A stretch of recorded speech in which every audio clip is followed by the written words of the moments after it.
Well, we're really happy about winning. It's always tough when you play New Mexico State, no matter what sport we play, and just because it's in state, and I think we got a lot of people that live in Albuquerque that are New Mexico State grads, and they also cheer for us, and we cheer for them when they don't play us. But it's always good to win and sweep.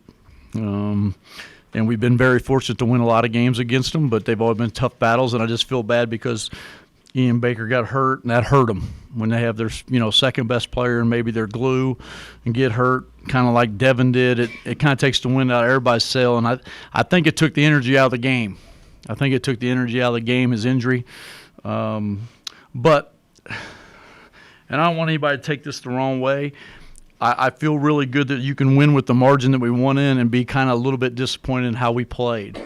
I don't think we played sharp. I don't think we played with a lot of energy.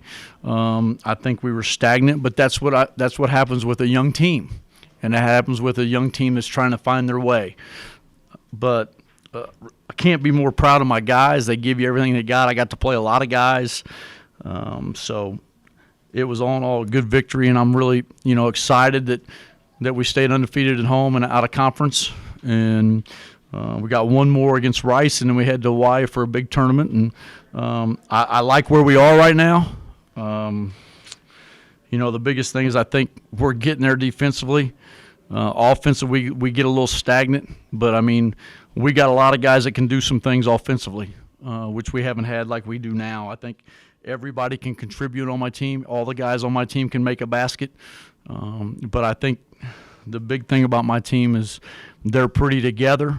I just thought coming out of the half, it's like we had a little wind blown out of us. We were up 9, missed 2 easy three-point looks to maybe put us up 15 at half. They come down, get a three-point play, make another basket, cut it to 6, and our guys were in the locker room like they were getting beat.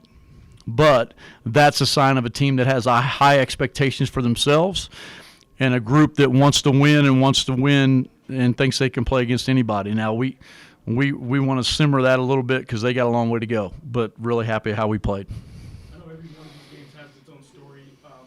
Ian Baker's situation played a big part in what happened tonight, but this is now, and I know you get asked this after every win, this is now 15 out of 18 in the last 9 years over them.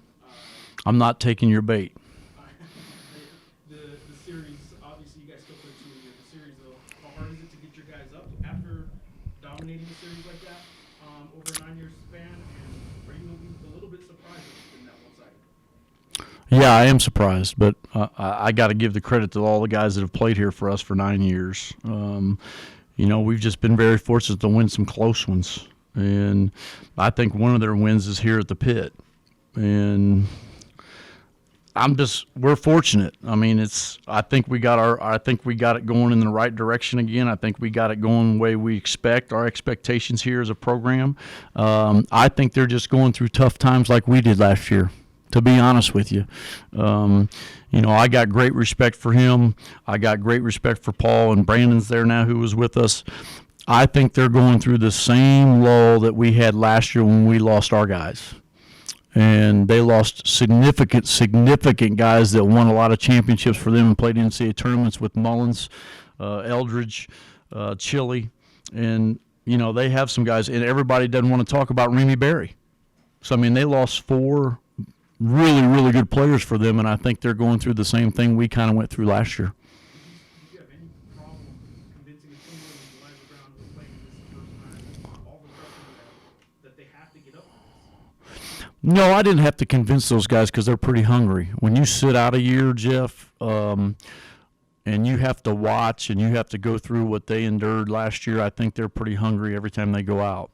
Now, sometimes we don't play up the way we want to play, but I think our effort's always good. That's one thing about last year's team, and ever since I've been a head coach here, I'm really proud of the way the kids have played. They always played hard for me. They never didn't play hard, and I think our guys played hard last year, but I think these guys compete. I think the Purdue games was a perfect example, a barometer of how we competed. We got down 11 in the first half, and our guys just battled, and they thought they were going to win the game. And I like that about this group is they're going to compete. And I think you see that, and they're fun to watch. Now we might take some bad shots and do some things that I'm a little bit calmer than I've been since I started. So I let them play, and I think that breeds a little confidence. And I did a little exercise with them today, had a little fun with them before shoot around today, and I think that loosened them up a little bit. But I think they know we care, and I think they know we want them to be successful. You said the offense was a little stagnant, but it seemed like when you guys needed a bucket, when you guys ran your offense, you were able to get the bucket. I mean, is that Yeah, it is. I think the biggest thing is, like I told our guys yesterday when we showed film, I asked them questions. I said, all right, what are we missing to be really, really good? Because I wanted to hear what they had to say. I said, what do you think we're missing? And, I went around the room and asked them, and we had some good answers, and I put them on the board. But I said, the biggest thing that you guys are going to keep yourself from reaching your ceiling is that your pace, how you get into the offense, to get in your spots, and how hard you run it. I said that's the only thing that's lacking offensively besides, getting stops and getting out transition. And then defensively, guys, and we've talked about this, and I talked to Jeff yesterday after the press conference, or the other day after the press conference. We didn't know how we were going to be defensively. But we've really become a really good defensive team like we've always had. It's been a staple for us. But these guys have really bought in. They're smart. They understand scouting reports, and that's what's been really big for us. You said before the game, rebounds would be huge. Yep. How happy were you with your team? I just thought they battled. I told them before we went out, I said, I wrote it on the board that the key to the whole game was going to be the battle. Are you going to win the battle of the boards? Are you going to be physical? Are you going to have mental toughness? Are you going to play through calls that maybe don't go your way, or you get bumped? And I thought our guys did that. I thought they competed. I thought all 5 guys went to the boards, which we got to get better at, and we should be really good at it because of our size. The only time we're not very big is when we play Tim or Jordan, and then it's just they're the only ones small on the floor. But we've got size, and all our guys can rebound. I think everybody got in there and got their share of rebounds and battled for that, and I thought that was key. Putting Siakam in foul trouble, it seemed like a lot of the offense was really going through him, and then when he got in foul trouble, things transpired. Yeah, it's hard because Baker's out. And, when Baker's out and then he gets in foul trouble, it's tough. And, he's a great player, and he's a load. But, I thought our guys did a pretty good job other than he got loose a couple times, had a little stretch. But all in all, I thought we played pretty good. You can't allow a team like them to shoot 54% in the first half. I thought we buckled down a little bit, still held them to 43, but they didn't make a 3. So, I thought that was one of the keys. We were going to make them make perimeter shots, like I said in the press conference before the game. Lobos and Tim still have 3 fouls, but really not the foul trouble that they had the first go around with MSU, not the foul trouble they got into at Purdue either. Well, I was teasing O at the end of the game. O played goalie so long in soccer, he likes to use his hands a lot. So I think he's getting better. The foul trouble wasn't that big a thing because I think I'm able I thought Nick gave us some good minutes. I thought Joe gave us some good minutes, so I'm not afraid to put those guys in there. So what I think I did tonight that I didn't do in other games is when they got one, I got Tim Williams out. Like the game at Purdue, I kept telling myself, get O out, and then boom, 10 seconds later he gets another foul. So I think when guys get one like we did with Cam and Alex when they were here, we got to get those guys out because we got guys that can play those minutes until we get them back into the flow so we don't get 2 quick ones and then you have to sit them. How good was it to see Sam's production? It seemed like he was a little more aggressive going to the hoop, and how dangerous can this team be if he, Yeah, he played well. I think the biggest thing with Sam is he's just got to continue to play well, got to play at a high level. He's shooting the ball well. But what Sam has to learn, and I think he will learn because he's a good basketball player, is when you make a 3, they're going to close out long on you. And what I mean close out long is hard, so you have to shot fake him. The 2 shots that he got blocked in the corner, that's got to be a shot fake and drive with his athletic ability. But he's able to guard. He should be one of the top defenders in the league. He's definitely one of the most explosive players that we're going to have or play against. He's explosive since anybody we've been here except maybe Tony Dandridge. But just getting his confidence back and letting him do some things, I thought he was good. Boular went 9 and 9 in 14 minutes. Played great. He's tough when he gets it close and he can finish with either hand. I like him as a player. He's a great kid. He gave them very good minutes tonight.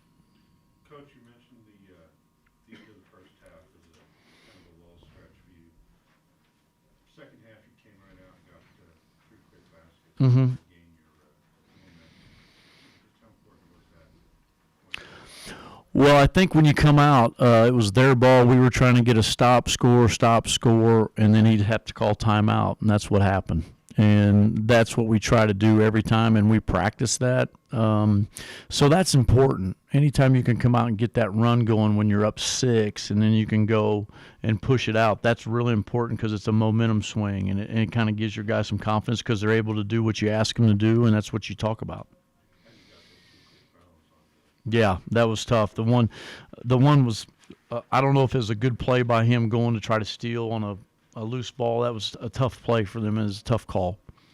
When Baker went down, those are the moments are always hard to watch. But considering Brutal. what happened to Devin, a little surreal. Yeah, it was. It's like I told Marvin, and I think you're trying to keep it. It's like we tried to keep it a little loose when we were down there, and we were smiling and laughing about. We got the pressure of coaching at this level and the pressure we have to coach at these schools, and then you have something like that happen to one of your student athletes, it kind of puts it in perspective. And anytime that happens to any player, we're just not as fortunate because I think Ian's got a little whiplash. I think Devin, it was tough for Devin because after he was diagnosed and they did some more look, then there was a problem, and that's always tough. But I think Ian will be all right. Really have a lot of respect for him because he's a very good player, but it takes the energy out of everything. Cullen had a rough shooting night last go around. Now he has 13 points, a little bit better shooting night. He has 9 assists, a career high. Mm-hmm. He had 5 in the other game. He's still kind of getting the offense going, even though he's struggling with shooting. Are you telling him anything about the shooting, or? We've talked about it, not as much. I'm afraid the more you talk about it, the more they go into that. They start thinking about it. I'm just trying to let our guys play as free as they can. And Getting those assists, is that kind of a sign of just letting him kind of get free to it? yeah, but anytime. It's just like I told him yesterday at the house or 2 days ago at the house. He was disappointed in the way he played and was 1 for 11. But I said we won. I said you got to quit. We won the game. So you're gonna have bad games. All of them are gonna have bad games. But it's like I told him. I said I got drafted and got played in the NBA. I never scored double figures. I go, he's averaging 15 points. He's close to being number 1 in assist in the league. I think he's right there, 2nd or 3rd.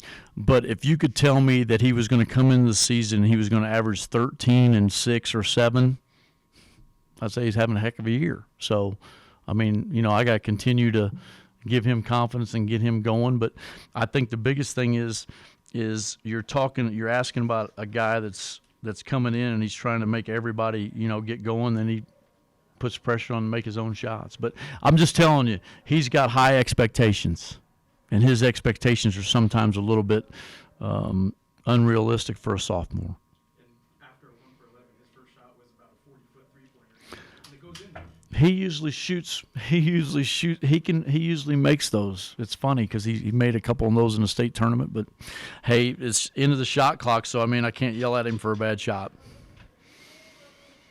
Thanks, guys. I appreciate it. Cullen, you just talked about how physical this game was tonight. Oh, it was a very physical game. They always come in. They're always expecting to win in the pit. So we expect them to come out physical, trying to press us, trying to just play physical throughout the whole game. For you personally, after the off-night shooting last game, how big was this for you to come out and perform at the high level in which you did? I just gotta keep affecting the games. Even though if I don't shoot well, I gotta keep affecting the game. Whether that be setting up my teammates, rebounding the ball, playing good defense. So either way, I was able to get my shot going a little bit tonight. But I gotta affect the game in different ways.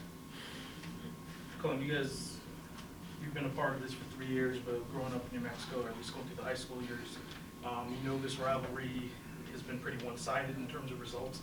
There's still passion. Biggest game you guys have had fan-wise. There's still passion behind it, but you guys have been dominating the series. Do you still consider this a rivalry? Of course. Fans show up. Players think it's a rivalry. It's a fun game to play, and I always think it's a rivalry just because I've grown up with it. And yeah. Are you, obviously you guys are trying to win all these games, but are you at least a little bit surprised that basically in the last 18 games, you guys won 15 times? Does it seem like it's that one-sided when you're on the court with them? No, I mean definitely. It was kind of one-sided tonight. We were up about 10 the whole game, but when we were at their place, it definitely didn't feel like it was one-sided because they were keeping the game close. So, I think. I mean, they're going to get better. They're young too. They lost a bunch of players last year, so they're just going to keep getting better and better. What still makes this a rivalry? Is it just the in-state thing, or are there other elements? Just, I mean, we're playing against a team that's in state down south. I mean, they're coming to beat us. We want to beat them. I mean, it's bragging rights. So who's the better school? Just like football, it's who's the better school in New Mexico State. So. Do you get the sense that they're going through? Obviously, you were sitting out last year, but that they're going through what you guys were going through last year, and they just lost 4 seniors. I mean, a little bit, but I think they're going to be fine. That's honestly a really good team. I think they'll perform well in the WAC conference, and hopefully, I think they'll probably win it again. 9 games through the regular season now. Where would you say this team is at? I think we're surprised. I think we've surprised a lot of people. I mean, I don't think a lot of people thought we were going to be here. So I mean, that's always a good thing to have. But I'm impressed with our team, and I like how we've come together as a unit. You had 9 assists tonight. I know you said you just kind of want to keep affecting the game. Career high in assists, though, when your shooting is off, like it's been for 2 games up tonight, I know you scored, 13? So the shooting was better tonight, but that's 2 games in a row that you've shot well below 50%. Do you start thinking about that during the game, or would that really affect your style of play if you start losing that shooting confidence? I don't think I should ever lose my shooting confidence. I think if I have an open shot, I should keep shooting. But I mean, I'm trying to affect the game on the point guard. It's my job to get my teammates open shots and set up my teammates. So I think I did a good job with that tonight, and hopefully I'll continue doing that. So not pulling back on the shooting at all at this point. I'm just gonna take what the defense gives me. I mean, if they step up, I make a play for my teammate. If I'm open, I'm gonna shoot it. Was Siakam in foul trouble? You saw quite a bit of time on the bench. How different is New Mexico State when he's on the floor versus when he's not? We this whole game we were trying to sit on him, so make sure that the guard would sit on him. And then when we did that, we kind of just backed off and we try to let their big guys make plays instead of not letting him make plays. So it was a little different game plan. They took 7 threes tonight with 24 last game. They looked like a different team. Like they lost the faith in that outside shot. But either way, you guys defend the 3-point shot so well this year. Explain why that is. I mean, it's a vocal point. We want to definitely defend the 3-point shot. I mean, a 3-point jump shot. If a team makes about 7 of them, they can have a big effect on the game. So, I mean, that's definitely a vocal point of our team to definitely make the team not shoot well from 3-point line. Hugh Greenwood and Deshaun Delaney leaving this team was supposed to make the defense take a step back a little bit. With you coming in and Elijah coming in, you guys weren't supposed to be better perimeter defenders, and right now this team, as a team, is a better perimeter defensive team than last year. Do you think that was just people not giving you guys defensive credit, or is there something else to why you guys are so much better perimeter-wise? Well, I think people focus on how good we are in the offensive end, not looking at the defensive side. But, I mean, if you look at it this way, me and Elijah had to guard Didi and Hugh last year, so we had to get better in the defensive end as well. So, I mean, we're working hard at it. Me and Elijah obviously can score, but our vocal point is to become better defenders. So that's what we've been working on, and we're trying to get better at it. Your dad's talked about being undefeated at home. You guys only have 1 more game left in the non-con before you go to the tournament and conference play starts. How important is it to just get that 1 more home win heading into that tournament? I mean, yeah, we want to stay undefeated at home. You stay undefeated at home, you have a really good chance of making the NCAA tournament. So we want to go through the season undefeated, and we just got to keep performing and keep keeping the fans happy. All right, thanks, Cullen. Thank you.